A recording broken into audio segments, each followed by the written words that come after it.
এক ছেলে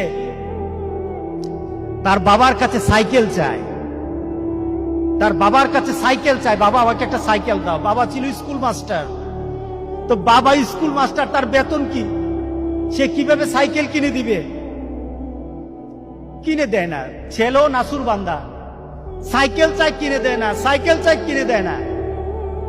একবার ছেলে বাবাকে বলল, বাবা আমাকে সাইকেলটা কিনে দাও না।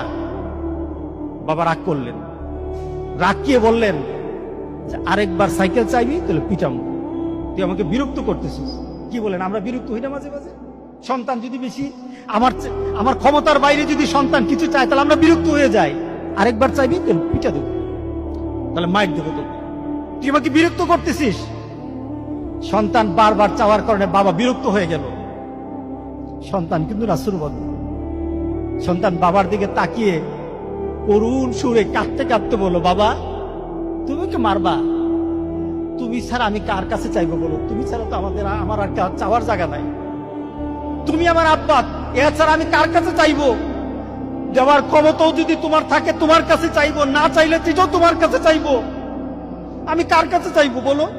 তুমি আমাকে ফিরিয়ে দিবা, কিন্তু আমি ফিরিয়ে দিলে দিতে পারো, কিন্তু আমি কার কাছে চাইবো? আমার তো তুমি ছাড়া কেউই নাই। বাবার সাথে সাথে ছেলেটাকে বুকের মধ্যে আঁকড়িয়ে ধরলেন। বাবা তুই আমাকে এমন একটা কথা শোনালি, যা তোকে আগামীকাল সাইকেল কিনে দেবো। সুবহানাল্লাহ, সুবহানাল্লাহ।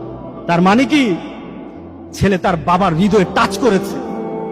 তার কথার মধ্যে আবেগ ছিল, ভালোবাসা ছিল, নিবেদন ছিল, যে বাবা তুমি না দিতে পারো, কিন্তু আমার তো তুমি ছাড়া কেউই নাই। তুমি না বল আমাকে ফিরিয়ে দিতে পারো, কিন্তু আমার চাওয়ার জায়গা তোমার ছাড়া আর তো কেউই নাই, আমি তোমার কাছেই তো চাইবো।